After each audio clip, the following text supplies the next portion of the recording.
मीर यार बलूच ने Republic of Balochistan की आजादी की घोषणा कर दी है। उनका कहना है कि बलूचिस्तान अब पाकिस्तान का हिस्सा नहीं है, वो एक आजाद देश है और वो ये चाहते हैं कि भारत वो पहला देश बने जो बलूचिस्तान को मान्यता दे।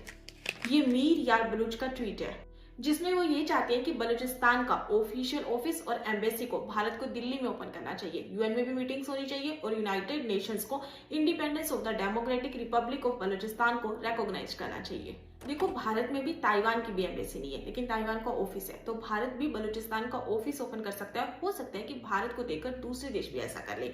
वहीं यूएन में चाइना और अमेरिका का इन्फ्लुएंस रहा है। चाइना ऐसा कभी नहीं करेगा और अमेरिका भी नहीं करेगा, क्योंकि अमेरिका ने BLA यानी बलूच लिबरेशन आर्मी को एक आतंकवादी संगठन डिक्लेयर कर रखा है। अगर हम थोड़ा इतिहास देखें तो बलूचों के नेता खुदादाद खान यानी कि खान ऑफ कलात से साल 1876 में अंग्रेजों ने जो संधि की थी, उसके अकॉर्डिंग बलूचिस्तान एक आजाद देश था। अब जब अंग्रेज जाने लगते हैं तब बलोच भी अपनी आजादी की अनाउंसमेंट कर देते हैं। अब पाकिस्तान पहले तो ये बात मान लेता है, लेकिन बाद में मुकर जाता है और साल 1948 में सैन्य कार्रवाई के बल पर उन्हें अपने साथ मिला लेता है। देखो, बलूच नेता इस बात का समर्थन करते हैं कि पाकिस्तान ने भारत के कश्मीर के जिस हिस्से पर अपना कब्जा कर रखा है उसे उन्हें खाली कर देना चाहिए, जिसे हम POK कहते हैं, यानी कि पाक ऑक्यूपाइड कश्मीर कहते हैं।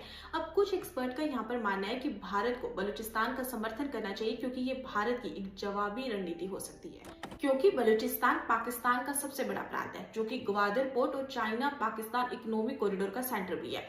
अगर भारत यहाँ पर बलूचिस्तान की आजादी को सपोर्ट करता है तो ये चाइना और पाकिस्तान दोनों की ही रणनीतिक योजना को कमजोर कर सकता है। बलूचिस्तान पाकिस्तान का लगभग 44% है। अगर बलूचिस्तान स्वतंत्र हो जाता है तो पाकिस्तान अपनी ज्योग्राफिक और इकोनॉमिक पावर का एक बहुत बड़ा हिस्सा खो देगा, जिससे उसकी क्षेत्रीय स्थिति कमजोर हो जाएगी। अब आप मुझे कमेंट सेक्शन में बताना कि क्या भारत को बलूचिस्तान को सपोर्ट करना चाहिए या फिर नहीं।